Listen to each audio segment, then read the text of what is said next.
Welcome to another deep dive, and this time we're catching a breeze, so to speak. I like it. Always good to catch the wind in our sails, especially when it comes to renewable energy. Well, in this case, the wind's blowing us straight to Poland. Our listener today is looking into wind energy opportunities there. A very smart move. Oh yeah, especially considering all the info they've shared with us. I have to say, this collection of policy documents and industry reports is impressive. Very thorough. So our mission, if you will, is to kind of untangle it all. Yes, to extract the key insights and give our listener a clear picture of what's what in the world of Polish wind energy. Exactly. Highlighting, of course, the potential, but also being realistic about any hurdles they might face along the way. A balanced perspective. Always. And thankfully, we've got you here to help us connect the dots. I'll do my best. So where do we begin? Well, the heart of it all seems to be the energy policy of Poland until 2040. Absolutely. This is their roadmap. Their commitment to, a less carbon-intensive energy system. Exactly. A real shift towards a greener future, and wind energy is playing a starring role. So it's not just lip service. Not at all. They've put their money where their mouth is. Okay, good. There's a lot of EU funding plus national funding earmarked for this energy transition. So for someone interested in business opportunities, that's a big green light, right? Definitely. And they're not just vaguely talking about renewables. They've got concrete targets. Which are? Well, by 2030, they want at least 23% of their energy to come from renewable sources. Okay, so decent chunk already by 2030. Yeah, and by 2040, they're aiming for at least 40%. Ambitious. Oh, yeah, and this isn't some rogue plan either. It aligns with the EU's own targets. Ah, so they're on board with the bigger European trend. Fully on board, which means for investors, there's a sense of stability and long-term commitment. Right, makes sense. But what does this mean for businesses on the ground? Well, basically, a massive growth spurt in the wind energy sector. Every percentage point they add to that renewable mix translates into a real opportunity. Exactly. Think new projects, investments, and of course, jobs. And we're seeing a strong focus on offshore wind development. Yeah, especially in the Baltic Sea. So if I'm picturing this correctly, we're talking about wind farms out in the open ocean. Precisely. Massive turbines harnessing the power of those Baltic winds. So let's dig into that. What's driving this emphasis on offshore wind? What makes the Baltic Sea so special? Well, first off, the Baltic Sea's got consistently strong winds. Perfect conditions, really. I see. So from a purely practical perspective, it's prime real estate for wind energy. Absolutely. Plus, offshore wind farms have another advantage. They're further away from, populated areas. Right, so less pushback from people worried about the visual impact of wind turbines. Exactly. And that's a big factor, especially in a country like Poland, where onshore wind development faces certain challenges. We'll get to those later, I'm sure. But for now, how serious are they about offshore wind? It's very serious. The north and northwest regions of the Baltic Sea are their strategic focus, and their goal is to have 5.9 gigawatts of installed capacity there by 2030. 5.9 gigawatt. That's massive. That's the scale we're talking about, and this is just the tip of the iceberg, so to speak. Okay, so lots of activity on the offshore front. But what about onshore wind? Is that completely out of the picture? No, not at all. Onshore wind still has a role to play, and there are certainly opportunities there as well. But didn't I read something about a regulation that kind of throws a wrench into the works? Yes, the 10H rule. That's the one. Remind us what that entails. Basically, it limits how close wind turbines can be built to residential areas. So finding suitable locations for new onshore wind farms becomes trickier. It can be a major hurdle, yes. So any potential investors in onshore wind need to be aware of that. All right, so it's not all smooth sailing, even with such strong government support. There are always complexities to navigate, but that's where thorough research and strategic planning come into play. Exactly, knowing both the pros and the cons. So for someone looking at wind energy in Poland, the potential is there, but so are the challenges. It's a nuanced landscape, but I'd say the opportunities outweigh the hurdles, especially for those who do their homework. Okay, good to know. So for our listener who's looking to get into the nitty-gritty of business opportunities, what would you say are the most promising avenues within this wind energy boom? There are a few key areas I'd highlight.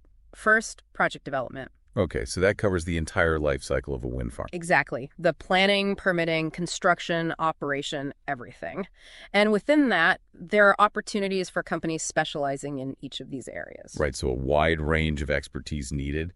What about the manufacturing side of things? That's another gold mine. Poland's got a growing wind turbine supply chain. They're making key components already, like steel structures for those massive towers.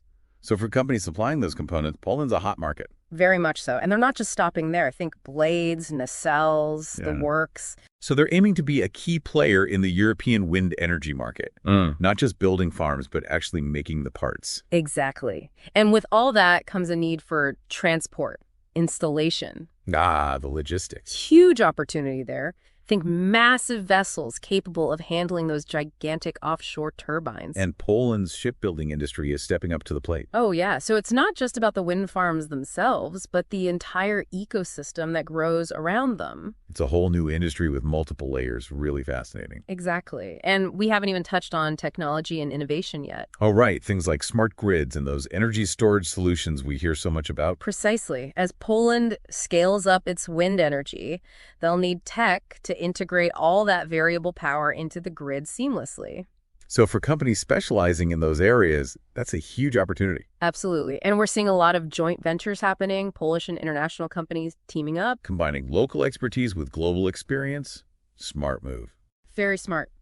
Happening across the board, from project development to the tech side. Okay, so it's a very dynamic and interconnected world we're talking about. That's the beauty of it, the ripple effect of one industry's growth. All right, but before we get lost in the business side entirely, let's not forget about the bigger picture. The impact of all this. Right. It's not just about profit, but about sustainability, social impact. So let's talk about those. Well, wind energy is clean energy. Simple as that. So Poland's moving away from fossil fuels, which aligns with their climate goals. Exactly. And on the social side, there's job creation, especially in rural areas that could really use a boost. Local governments benefit too, right? Of course, increased tax revenue for community development, all good things. But are there any potential downsides?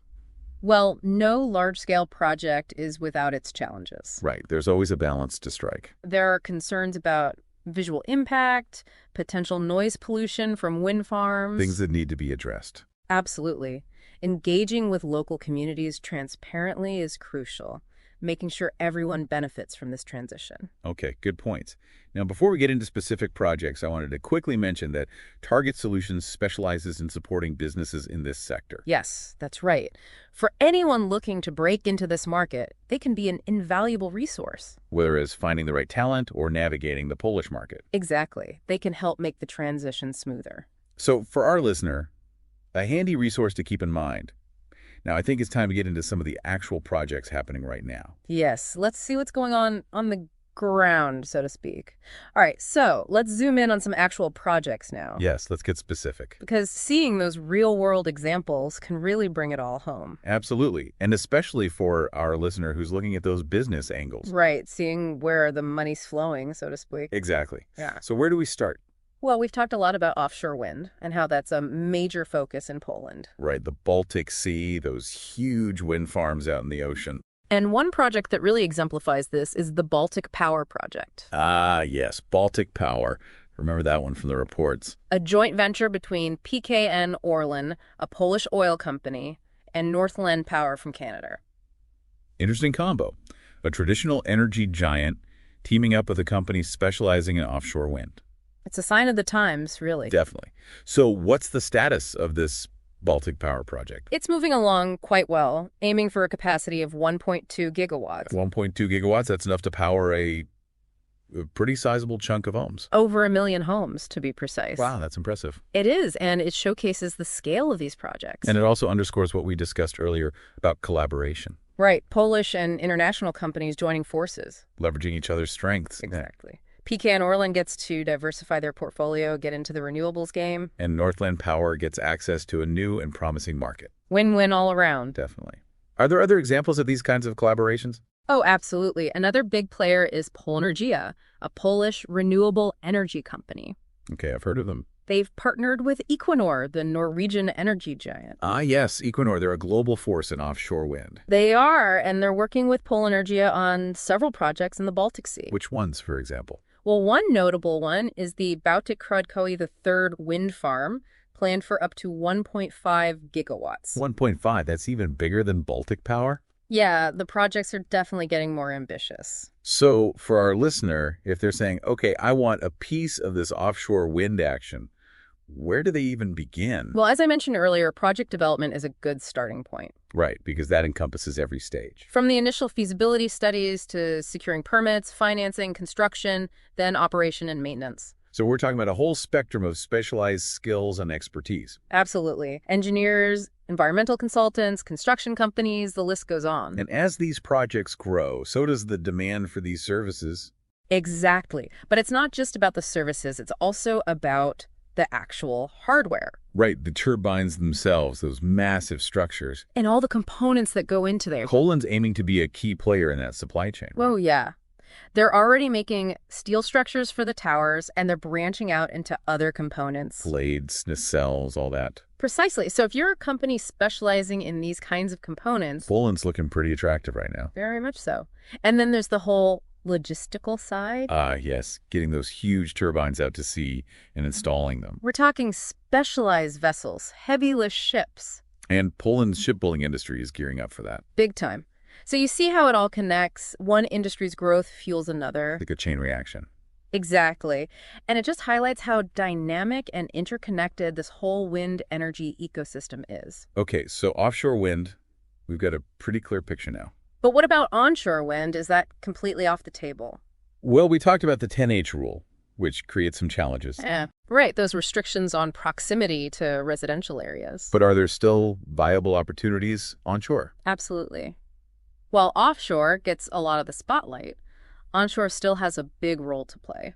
So how can companies navigate those 10H rule challenges and still find opportunities? One promising area is repowering existing wind farms. Repowering, meaning? Replacing older turbines with newer, more efficient models. I see. So you're not building new farms, but upgrading the existing ones. Exactly. You get more energy output without needing new land permits, which can be tricky with the 10H rule. Smart strategy. And it creates opportunities for companies specializing in, the latest turbine tech, installation, maintenance. So even with the regulations, there's still a market there. Definitely. And another growing area is wind farm management and optimization. Okay, what does that entail? Using software, data analytics to monitor and control those turbines, making sure they're running at peak efficiency. So getting the most out of those wind farms. Precisely. And this is where innovation really comes into play. Companies developing these smart solutions are in high demand. Very much so. And these skills apply to both onshore and offshore. So whether it's repowering,